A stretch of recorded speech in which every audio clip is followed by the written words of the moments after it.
ఇంత కసిగా ప్రజలు ఓటేయడానికి కారణం ఏంటి? జగన్మోహన్ రెడ్డి మీద పూర్తి వ్యతిరేకత ఒకటి. రెండోది వచ్చేసి అక్క కొత్తగా రావడం వేమిరెడ్డి ప్రభాకర్ రెడ్డి అనేవాళ్ళు ఒక బ్రాండెడ్ సార్.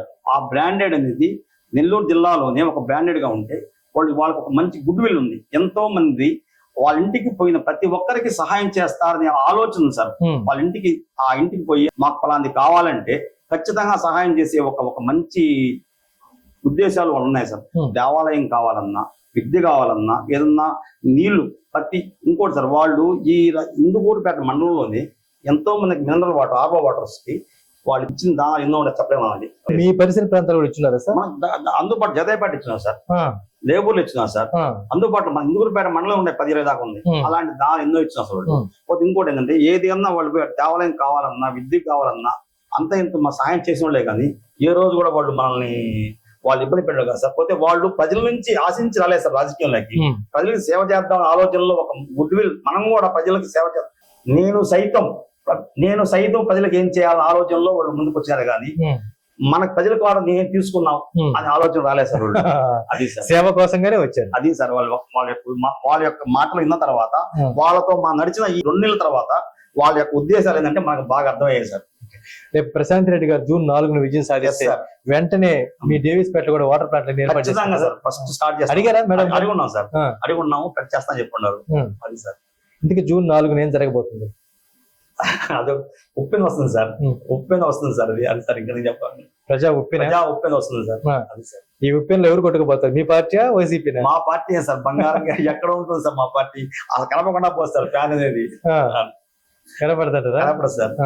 అంటే ప్రజల్లో అలాంటి మాటలు మాట్లాడుకుంటున్నారు ఇప్పుడు? ఖచ్చితంగా సార్. మేము వేసింది సైకిల్కి గుర్తుకేసే ఉంటున్నారు సార్. 90% మనం టచ్ చేసిన ప్రతి ఒక్కరు కూడా మేము సైకిల్కి వేసేమే తప్ప మేము ఫ్యాన్కి వెళ్ళాం. ఎందుకంటే ఒకసారి చూద్దాం అనుకున్నాం, చూసేసాం. ఎవరిని? జగన్మోహన్ రెడ్డి గారిని ఒకసారి చూసాం. కానీ ఆయన మైండ్ సెట్ ఏంటంటే వాళ్ళ ఆయన చూసి, వైఎస్ఆర్ రాజశేఖర రెడ్డిని చూసి ఓట్లు వేస్తే ఆయన చేసిన మంచి పనులు చేద్దాం అనుకున్నాం సార్ ఈ గవర్నమెంట్ కి. కానీ ఈయన చేసినది కాదు సార్, మంచి పనులు కాదు సార్. మన ప్రజల రక్తాన్ని ఏ విధంగా పేల్చాలా అనే ఆలోచనలో జగన్మోహన్ రెడ్డి ముందుకెళ్తున్నాడే కానీ ఎలాంటి అభివృద్ధి లేదు సార్. ఈ రాష్ట్రానికి అభివృద్ధి అనేది లేదు సార్. కంచూపు మేరలో ఎక్కడ ఉంది సార్? 3 రాజధానులు అన్నాడు, కనీసం ఒక్కడన్నా కట్టాడు సార్. ఒక్కడానికన్నా పునాది చేశాడు. ఎక్కడ ఏం లేదు. ఎక్కడ సార్ చెప్పండి? పోతే ఏదన్నా ఇండస్ట్రీ రాష్ట్రం ఉంది. అదే సార్ ఈ రోజు వేమిరెడ్డి ప్రభాకర్ గారు వస్తే మనకి సెజ్ ఇక్కడ రాజుపాలెం కాడ ఆయన చెప్పిన మాటలు, అక్క చెప్పిన మాటలు ఏంటంటే మనం రాగానే కిసాన్ స్థితిని డెవలప్ చేసి ఈ నెల్లూరు జిల్లా వాసులకైతేనేమి, రాష్ట్రానికైతేనేమి ఒక ఎలక్ట్రికల్ హబ్బుగా తయారు చేయించి డెవలప్ చేయాలని ఒక మంచి ఉద్దేశంతో వాళ్ళు ముందుకెళ్తున్నారు సార్. అలాంటి వాళ్ళకి మనం ఓట్లేసి గెలిపించుకోవాలి కానీ ఏది చెప్పకుండా ఉన్న నిధుల్ని, ఉన్న ఫ్యాక్టరీస్ ని బయట తరివేసే వాళ్ళని వేసుకుంటే మనకేం లాభం సార్ చెప్పండి? అది అందుకోసం. సో మొత్తానికి ప్రశాంత్ రెడ్డి గారు, ప్రభాకర్ రెడ్డి గారు అంటే విపిఆర్ వారి ఆధ్వర్యంలో కోవూరు బాగా డెవలప్ అవుతుంది. బాగా డెవలప్ అవుతుంది సార్ ఈసారి. ఇప్పటి వరకు సార్ చరిత్రలో లేని విధంగా డెవలప్ అవబోతుంది సార్. చరిత్రలో లేదు సార్. ఇంతవరకు నల్లపరెడ్డి కుటుంబం అని చెప్పారు సార్ వాళ్ళు గతంలో. దానికన్నా ఈ రోజు 10 అంతలు మన కోవూరు నియోజకవర్గం డెవలప్ అవుతుంది సార్.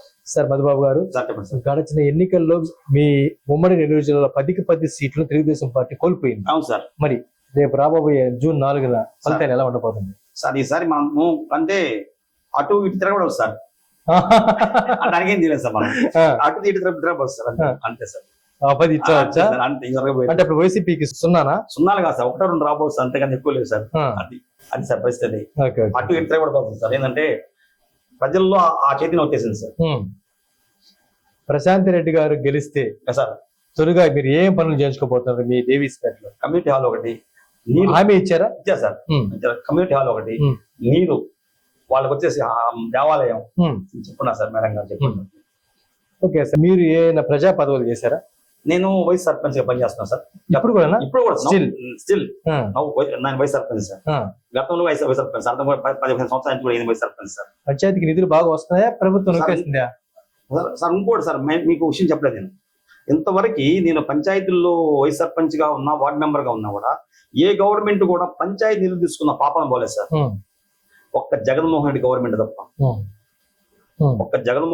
తప్ప, పంచాయతీ నిధులు తీసుకొని సర్పంచులకి ఎలాంటి ఆర్థిక వనరులు లేకుండా చేసిన గవర్నమెంట్ ఇది ఒకటే సార్.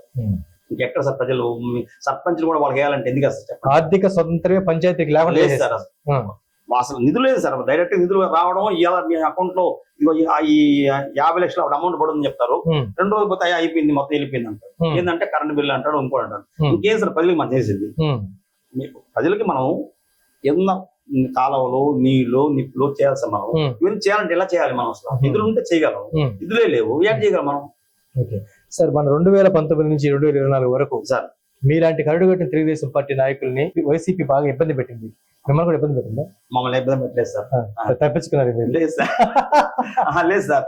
మన ఊర్లో మనకంతా టీడీపీ ఎక్కువ సార్, అందుకోసం అంటే మీ పంచాయతీ టీడీపీ కంచుకోట. ఇంకోటి సార్ మర్చిపోయినా, 2019 మనం 2021లో 10కి 10 గెలిచింది మేమే సార్. ఇంతలో గాలి హవా కొడతాం, 10కి 10 వార్డులు గెలుచుకొని సర్పంచ్ గెలిచింది మేమే సార్. ఇంతలో జగన్మోహన్ రెడ్డి గారి యొక్క హయాంలో ఇంతలో గాలిలో కూడా 2020లో సర్పంచ్ ఎలక్షన్ 10కి 10 వార్డులు గెలుచుకొని సర్పంచ్ గెలిపించుకుంది మేమే సార్. ఇది సార్ మా డేవిస్పేట చరిత్ర. అర్థమైంది ఇప్పుడు. తర్వాత మధ్యలో ఆయన సర్పంచ్ గారికి ఏదో కొన్ని అవార్డు కాడంతో 4 మెంబర్లతో 4 వార్డు మెంబర్లతో కలిసి ఆయన పక్కకెళ్ళాడు, వైసీపీకి వెళ్ళాడు. ఇప్పుడు పక్కనే ఉన్నాడు, పక్క వస్తా ఉన్నాడు. కానీ మన ప్రకారం ఒప్పుకోలేదు సార్, ఎందుకంటే వార్డు మీద పిల్లలు మనకు వద్దులేదు, పక్క పెట్టేసారు. మరి ఎంత డేవిస్పేట మెజారిటీ రాబోతుంది? చెప్పాను సార్ మీకు, 200 నుంచి 300 దాకా వస్తుంది సార్. గతంలో 2019లో 120 ఓట్లు సార్ మనకి మైనస్. టీడీపీ ఎప్పుడు మనకి ప్లస్ ఉండేది, అట్లాంటిది ఒక 2019లో 120 ఓట్లు సార్. ఈ రోజు మనం 200 నుంచి 300 తీసుకొస్తాం సార్. అది సార్. ఎలక్షన్ అయిన తర్వాత మేడం గారిని కలిసారా మీరు? ప్రశాంత్ రెడ్డి గారిని కలిసాం. ఏమన్నారు? మేడం గారు బాగా చేశారని చెప్పారు, అంతే అంతే సార్. ఎలక్షన్ ప్రచారంలో మేడం పిల్లలు అందరూ వచ్చుంటారు. వచ్చారు సార్. ఆయన వాళ్ళు కలుపుకుని పోయే విధానం ఎలా ఉంది సార్? చాలా బాగుంది సార్. మేము కలిసింది నీలమరెడ్డి గారు కలిసి, నీలమరెడ్డి కూడా చాలా బాగా మాట్లాడుతుంది సార్. జనాభాలు ఎలా ఎంటర్ చేయాలి, ఎలా ముందుకు పోతే ఇంకా బాగుంటుంది, ఆ గవర్నమెంట్ జే పథకాలు ఇస్తుంది ఆలోచనలు చాలా ముందుకు వెళ్ళింది. అది కూడా చాలా పాజిటివ్ వర్క్ చేసింది సార్. నాకు మాత్రం ఇది నీలమరెడ్డి కూడా చాలా పాజిటివ్ వర్క్, చాలా మైండ్ కూడా చాలా బాగా పనిచేస్తుంది. ఎందుకంటే ఎంత బాగా పనిచేస్తుంది అంటే అంత బాగా పనిచేస్తుంది. మీ తెలుగుదేశం పార్టీ నాయకులు ఏమో ప్రశాంత్ రెడ్డి గారు విజయం సాధిస్తారు అంటారు. వైఎస్ఆర్ కాంగ్రెస్ పార్టీ నాయకులు ఎట్టి పరిస్థితుల్లో మేము బొటాబోటీ మెజార్టీ సరే మా ప్రశాంత్ రెడ్డి గెలుస్తారంటారు. ఇంతకీ మీరు మీ ప్రశాంత్ రెడ్డి గారు ఎంత మెజార్టీ గెలుస్తారంటారు? సార్ మా ప్రశాంత్ రెడ్డి గారు మన యొక్క కోవూరు నియోజకవర్గంలో 20,000 నుంచి 40,000 మధ్య గెలుస్తున్నారు సార్. అంతేనా? అంతే సార్. ప్రతి మండలంలో 20,000 నుంచి 40,000 సార్. వైసీపీ శ్రేణులకి ఛాలెంజ్ ఇస్తున్నారా? ఛాలెంజ్ సార్, ఎవరికైనా ఛాలెంజ్ చెప్పండి. మీ ఛాలెంజ్ వైసీపీ శ్రేణులు అందరూ చెప్తున్నాను, ఈసారి ప్రశాంత్ అక్క 20 నుంచి 40,000తో గెలుస్తుంది, అత్యధిక మెజారిటీతో. నెల్లూరు జిల్లాలోనే అత్యధిక మెజారిటీ గెలబోతుంది. అది సార్. ఏం సార్ అంత ధీమా ఏంటి మీకు? అంతే సార్. తెలుగుదేశం పార్టీ గాలి వస్తుందా? ప్రశాంత్ రెడ్డి గారు కాదు సార్, ఒక అక్క మీద ఒక మంచి గుడ్ విల్ ఉంది. రెండోది వచ్చేసి వైసీపీ మీద అనుకున్నంత లేదు సార్. ఈసారి ఏంటంటే వైసీపీ మీద అనుకున్న ప్రజలకు ఏం చేశారు, ఆయన మన డబ్బులు తీసుకొచ్చి మాకేసారు సార్, అంతేగాని ఆయన సొంతంగా ఎలాంటి అభివృద్ధి పని చేయలేదు. నేను డబ్బులు వేస్తున్నాను ఒకే తప్ప మనం ఎందుకు కష్టపడుతున్నాను ఆయనకేం లేదు సార్. ఆ కష్టాలు ఈ రోజు సార్. ఇంకోటి సార్, గ్రామంలో ఎన్ని సమస్యలు ఉన్నాయి సార్ చెప్పండి. ఇన్ని సమస్యలని మాకు శ్మశానానికి దారి లేదు అంటారు, నీళ్ళు లేవంటే ఇన్ని సమస్యలు ఏం చేస్తారు అసలు ఆయన చేసి ఉంటాను. సో ఈ 5 ఏళ్ళలో ఏ సమస్య తీరలేదు, ఒక్క సమస్య తీరలేదు సార్. కేవలం బటన్ నొక్కడే అంతే. నేనేమో బటన్ నొక్కుతున్నాను, ఆయన ఏమంటా అంటే నేను 132 సార్లు బటన్ నొక్కాను, మీరు ఒకసారి నా బటన్ నొక్కండి అంటారు సార్. ఆయన ఇంకేం లేదు, మీరు నేను 32 సార్లు బటన్ నొక్కాను, మీరు ఒక్కసారి దా సార్. గుండె బుల్లెట్ దిగితే ఒక్కసారి సరిపోదు కదా సార్, అన్నిసార్లు బుల్లెట్ సరిపోదు, ప్రాణం పోవాలి సార్. అలా అవును సార్ అని చెప్పేది. నేను ఒకసారి బుల్లెట్ చెప్తాను చాలు అంటున్నారు sir. Okay okay. Vemireddy Prashant Reddy గారికి, ప్రభాకర్ రెడ్డి గారికి ఓట్లు వేసినటువంటి వాళ్ళకి మన ఛానల్ తరపున మీరు ఏ విధంగా కృతజ్ఞతలు తెలియజేస్తారు చెప్పండి సార్. అందరికి నమస్కారం సార్. నా పేరు తన్నీరు మధుబాబు. నేను తెలుగుదేశం పార్టీకి డేవిస్పేట లీడర్గా పనిచేస్తున్నాను. గతంలో నుంచి కూడా ఎంతో కష్టపడి పనిచేస్తున్నాము. పోతే ఈ రోజు మన పోరాడి దినేష్ అన్న, కోనసీమ నుంచి కూడా మనం ఎంతో పనిచేస్తున్నాము. ఎన్నో అభివృద్ధి పనులు చేస్తున్నాము. ఇప్పుడు వేమిరెడ్డి ప్రశాంత్ అక్క ప్లస్ వేమిరెడ్డి ప్రభాకర్ రెడ్డి గారి ఆధ్వర్యంలో గెలుపు తర్వాత మనము గ్రామ ప్రజలందరికీ ఎంతో మేలు చేస్తామని కోరుకుంటున్నాము. ఈ అవకాశాన్ని మన యొక్క మీడియా ద్వారా అందరికి తెలియజేసుకుంటున్నాము. పోతే ఇంకోటి ఏంటంటే, ఈ విధంగా కష్టపడి మీడియా వారు అందరికీ కలుపుకొని ఈ విషయాన్ని ప్రజల మధ్య తీసుకొచ్చి రైట్ న్యూస్ అనేది ప్రజల్లో రావడం, ప్రజల యొక్క మనోభావాలను గమనించి అందరూ తెలియజేయడం అనేది ఒక కృతజ్ఞత చేసుకుంటూ అభినందన తెలుపుతున్నాను sir. Thank you very much sir. Thank you sir. తప్పకుండా మీరు కోరుకునే విధంగా రానున్న రోజుల్లో జూన్ 4న సార్ ఎంపీగా వేమిరెడ్డి ప్రభాకర్ రెడ్డి గారు, సార్ ఎమ్మెల్యేగా వేమిరెడ్డి ప్రశాంత్ రెడ్డి గారు విజయం సాధించాలని, ఓకే సార్, అదే విధంగా వాళ్ళు విజయం సాధించిన మరుక్షణం మీ కోవూరు నియోజకవర్గం అభివృద్ధి పథకంలో ముందుకు వెళ్ళాలని, ప్రత్యేకంగా మీ డేవిస్పేట అభివృద్ధి సాధించాలని మన ఛానల్ తరఫున మసారి కోరుకుంటున్నాను సార్. Thank you sir.